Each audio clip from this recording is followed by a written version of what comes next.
Hello and welcome back to my channel, and today we're going to go over everything that I read in October.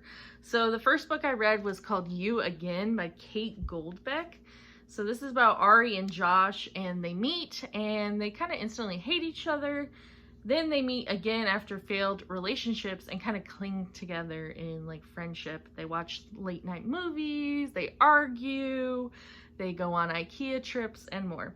One night the line gets crossed and sparks fly. I gave this book 4 stars. I saw a lot of people online comparing it to When Harry Met Sally, which is one of my favorite movies. So I was like, I have to read this book to see if the comparison is true, which if you're going into it looking for When Harry Met Sally, I think you'll be disappointed. I kind of had my expectations that it would be like similar-ish, but not completely all the way there. And it's definitely inspired by, but not of like the same caliber. So I definitely enjoyed it. The characters are like deeply flawed. Like, and When Harry Met Sally, of course, the characters are flawed, but these characters, Ari and Josh, were deeply flawed. But, overall, I really like the hate to friends to love story. I just wish the characters had a little bit more of self-reflecting before they got into a relationship. Then I read Everyone in My Family Has Killed Someone by Benjamin Stevenson. Dreading the Cunningham family reunion, Ernest is not ready to face his brother that he put away in jail. The thing, though, is everyone in his family has killed someone. I gave this book 3 stars. The concept and the book were pretty interesting, but the details were kind of like overwhelming.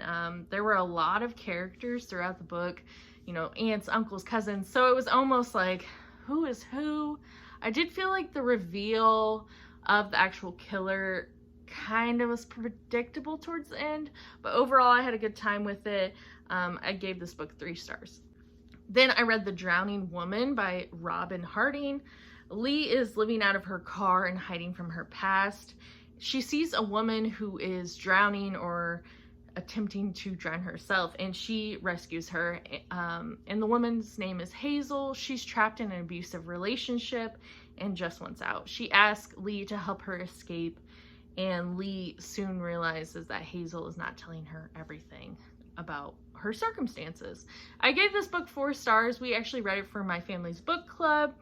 I enjoyed elements of the story, but overall, like, the twists and turns were a little bit much. I didn't really care for how the ending was handled, but overall it was a very like suspenseful read.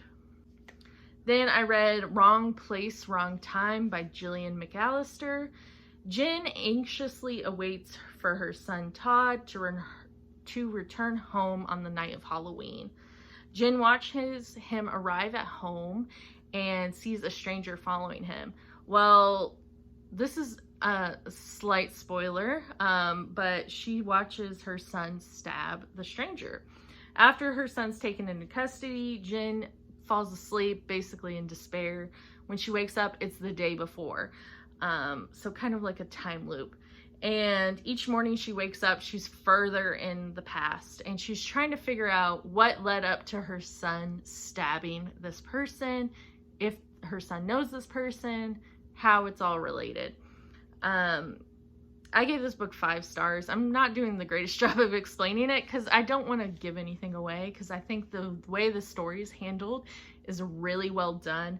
I loved the perspective of the mom and seeing how she's kind of like learning all these new details about her family, and the story is very suspenseful. I could not put the book down.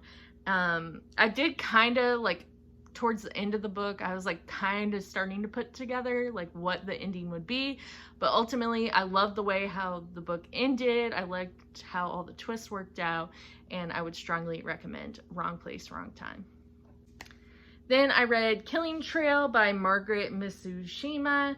When a young girl is found dead in the mountains, Officer Maddie and her canine partner are assigned the case. With the help of a local vet, Cole, they must track down the truth before it claims another victim. I gave this book 4 stars. It's a very enjoyable mystery novel. It's kind of like a very easy read to go through.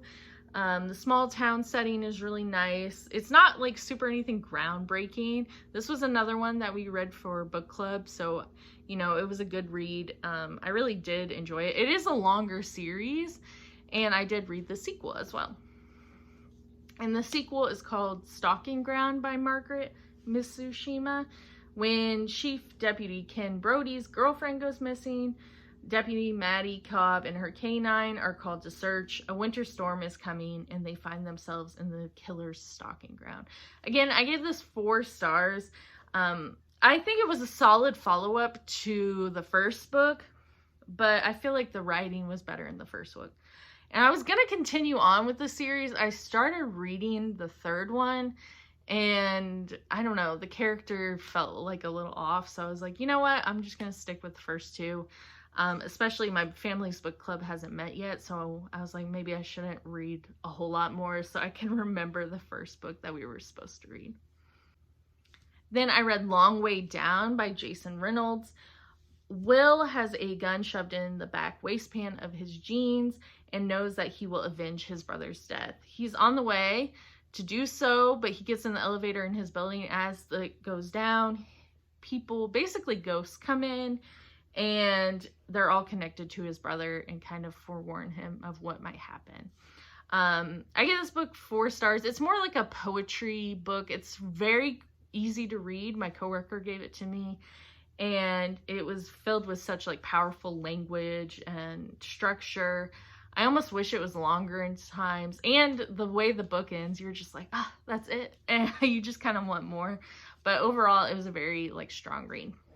And then the last book I read in October was Dark Roads by Chevy Stevens.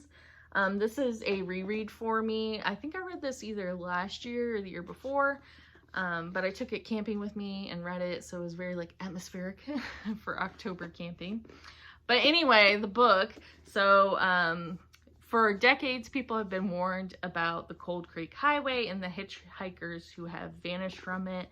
When Haley decides to run away from an unbearable living situation, she uses her outdoor skills to disappear. 1 year later, Beth arrives in Cold Creek and is dealing with the aftermath of her sister being murdered. Beth is desperate to find out what happened to her sister and to Haley. I think last time I read this, I only gave it 4 stars, but definitely is a 5-star read. I only buy books when I really love them, so I went ahead and bought this earlier in the year, and I just thought it was really good.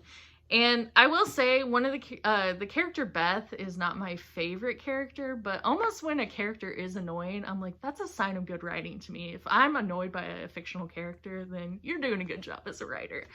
But overall, I love the character of Haley. I love the twist. I honestly forgot about the twist, or the killer, whoever, you know, it's not really a twist, I guess. But I thought it overall was really good. So those are all the books I read in October. If you have any recommendations for November, let me know, or December. I've definitely slowed down on my reading in November. It is the 11th and I've only read 2 books. So kind of just as the year winds down, winding down on my reading. But as always, leave any recommendations. For October, I did a lot of spooky reads, so I'm ready to get into more cozy Christmas-ish stuff.